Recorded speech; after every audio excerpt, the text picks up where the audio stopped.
Wow. Conve.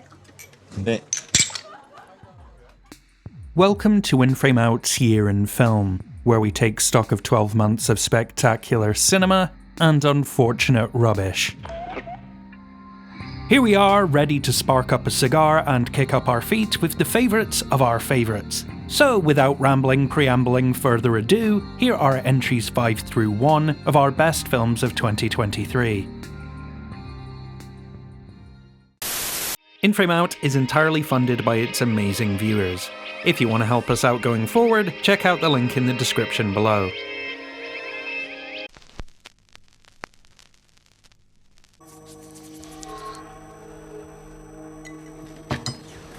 And now, we drip.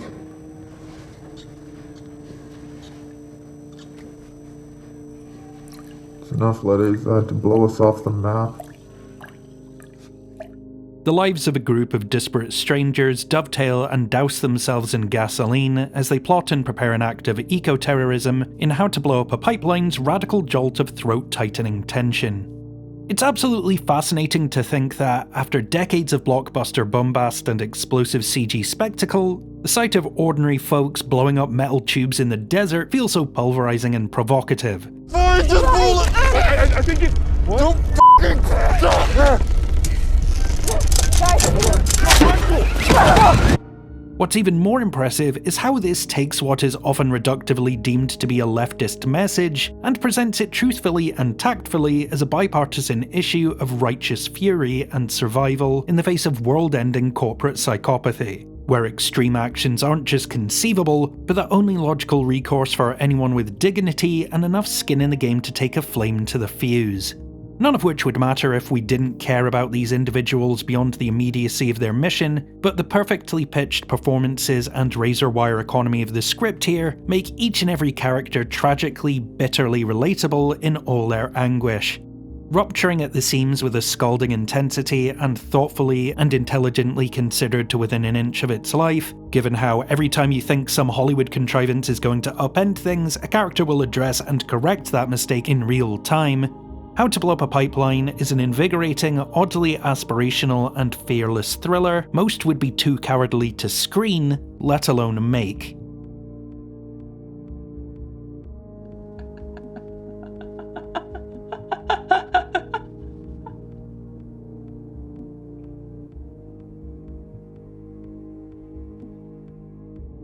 Born in Korea, adopted at birth and raised in France, a now adult Freddie returns to Seoul to track down her biological parents and reconcile her fears of abandonment with her need for intimate connection. An acute and all-too-human study of cultural, ethnographic, and familial identity, Return to Seoul isn't just a fish-out-of-water search for family in a foreign land. It's about the incongruent clash between who we want to be, who we are, and where we're from. Freddie, played with layered spontaneity by first-time actor Park Ji-min, has cultivated an outlook of such guarded longing that she'd rather throw away and alienate everyone around her than run the risk of them walking away once she's let them in.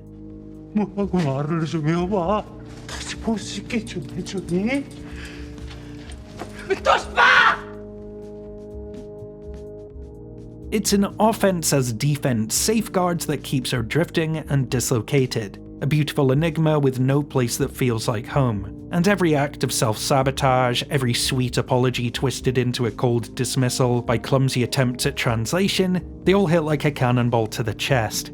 It takes a rare kind of creativity and directorial adoration to render unlikable acts with so much careful understanding and attachment issues with this level of soulful tenderness, and Return to Seoul manages it all with liminal space and dancing grace. Unconventionally staggered, gorgeously realised, and utterly devoid of saccharine sentiment or cliched conclusions, this is a mesmerising and unsanctimonious slice of a one-foot-out-the-door life, and a debut performance of untethered perfection. Veuillez indiquer à la cour vos noms et prénoms, votre date et votre lieu de naissance, ainsi que les noms et prénoms de vos parents. Je m'appelle Laurence Colli.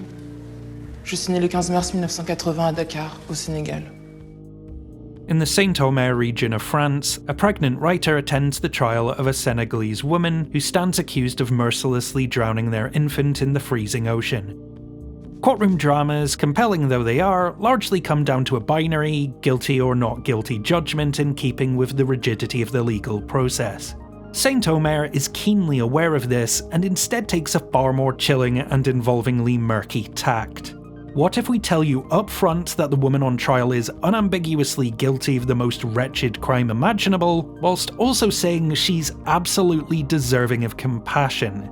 Not to let them off the hook or excuse their atrocious act, but to understand the catastrophic chain of tragedies that can cause a mind to crack. In effect, Saint-Omer is a why-done-it rather than a who-done-it. The rest of the film unfolds in presumptuous glares, knowing eye contact, and prying looks. A series of shot-reverse shots full of lies, breath-stealing revelations, and subtle laments for the expectations and assumptions made of women and immigrants who don't align with societal conventions. Saint-Omer is a quietly provocative, haunting sob of captivating genius that challenges the audience to stow their morality and silence their sense of justice long enough to acknowledge and embrace the life behind every unconscionable act.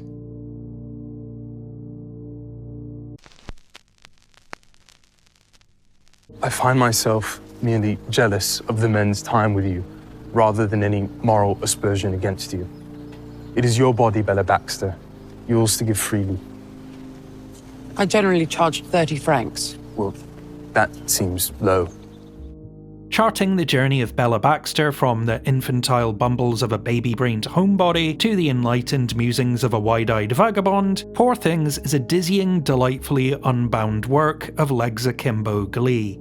By blending populist whimsy with out-there art house oddness, Yorgos Lanthimos has Trojan-horsed socialism, sex positivity, consent, and a seminal work of Scottish fiction into multiplexes and awards season contention under the guise of Emma Stone speaking like a cognitively impaired Mary Poppins for 141 minutes while Mark Ruffalo says the C-word and Willem Dafoe burps up a storm.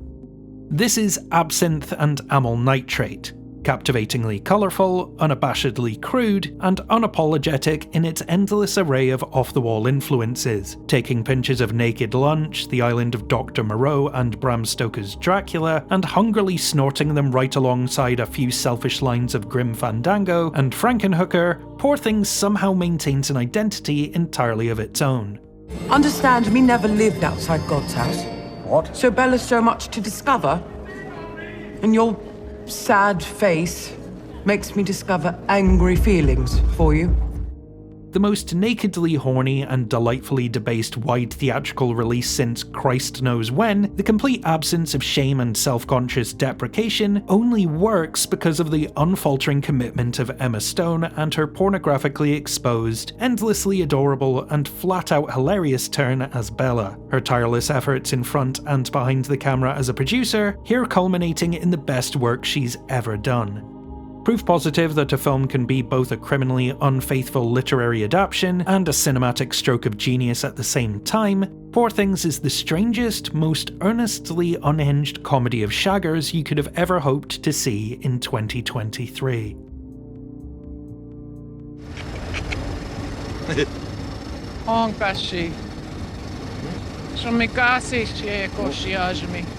What was that? That's how you are. I don't know what you said, but it must have been Indian for handsome devil. When the indigenous Americans of the Osage Nation discover their land is abundant with oil, a plague of unchecked murder sweeps through their community. Every decade or so, Martin Scorsese finds himself drawn to a subject so personally resonant, poignant, and existentially distressing that he can't help but grab a camera and work through it on film.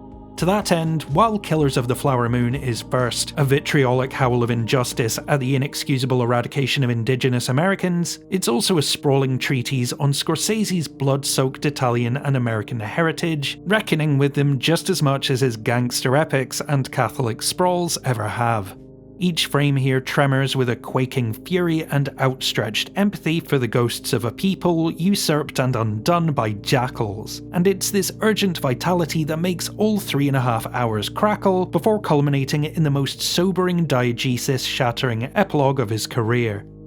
The intersection of capitalism and racism, the ways in which power either commodifies or corrodes any culture it touches, how environmentalism fundamentally cannot coexist with industries predicated on exploitation.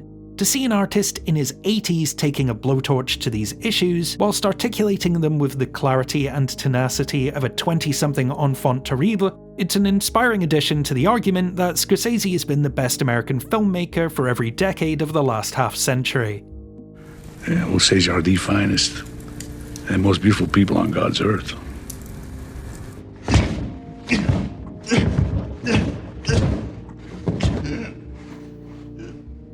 As for the cast, Leonardo DiCaprio adds mud-caked layers and a serpentine subtlety to who could have otherwise been played as a rote monster. Robert De Niro hasn't been this indispensably brilliant since the 90s, and both embody the banality of evil and the inanity of greed with a nauseating, awful power. However, the shattering heart and plundered spirit of the Osage Nation rests on Lily Gladstone's performance, and it's a work of such care, compassion, and quivering loss that this story, this film, and the entire year in cinema would be indescribably worse had she not been allowed to shine so bright.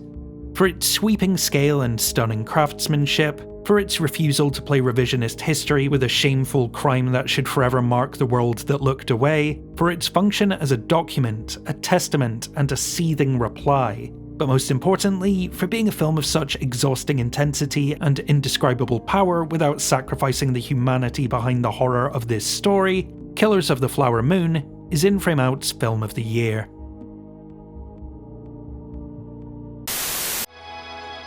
And there you have it, our top 5 films of the year. Make sure you click the playlist in the description below to catch up on all our end of the year videos, and tune in next week for entries 5 through 1 of our worst films of 2023. A shout out to our Patreon producers Jennifer C, Claire MD, Becky O, Jay Card, Playman, Kay Krause, Jennifer Fetish, and Nicholas Lerevere, and a happy new year for all these amazing folks who support us over on Patreon. How many of these did you manage to catch? Do you agree or disagree with our sentiments? And what are your personal picks for Film of the Year? As always, the best way to support the channel is to like, share, subscribe, and leave a comment down below. And if you're in a position to do so, consider checking out our Patreon at the link in the description below, where you can sign up to get your name in the credits, access to our Discord, and membership to the In Frame Out Film Club. As always, thank you for watching. Until next time, this is In Frame Out.